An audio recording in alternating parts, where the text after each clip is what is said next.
reading a word problem carefully is definitely the most important part. Highlighting important information and really just listing out what it actually means.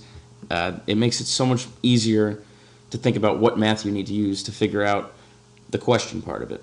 Okay, so we're just going to read this carefully. Mr. Wilding is participating in a fundraiser where people donate money depending on how many laps he completes while riding his bike. So there's no real information there. It's just kind of setting up the scenario. There's no numbers, really. That's the key thing.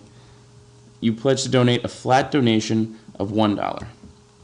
So a flat donation, sometimes you'll see the words flat fee. It really means it's just a one-time thing. So it's a flat donation, a one-time payment, and an additional 25 cents every lap Mr. Wilding completes.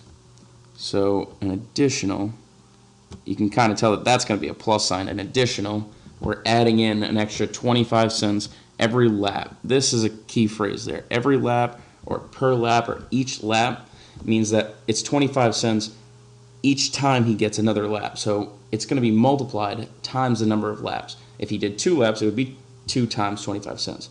If he did 3, it would be 3 times 25 cents. So we have our flat donation. That's our starting amount. Plus this 25 cents per lap.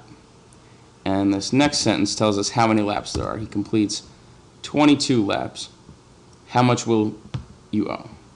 So you're paying this $1 flat donation, the 25 cents per lap, and then he does 22 laps. So we're multiplying those two together to tell us that you're going to end up paying $6.50. Number 2 says Miss Kim owns her own store that sells only scones. She charges customers $5 for the first scone, so that's extremely important. $5 for the first scone. And then $4.22 for each additional scone.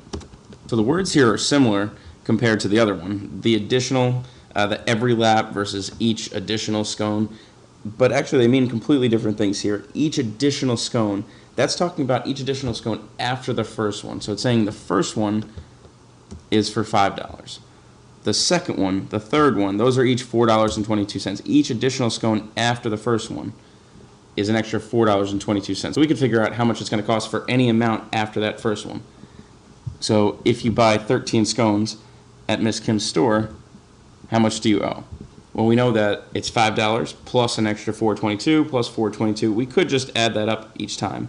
Or we can use this word each.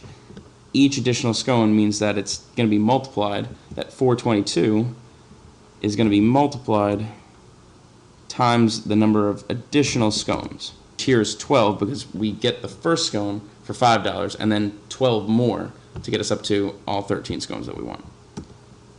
So it's a similar problem to the last one where we had this flat fee, we had that original amount plus some number times the every lap or each scone.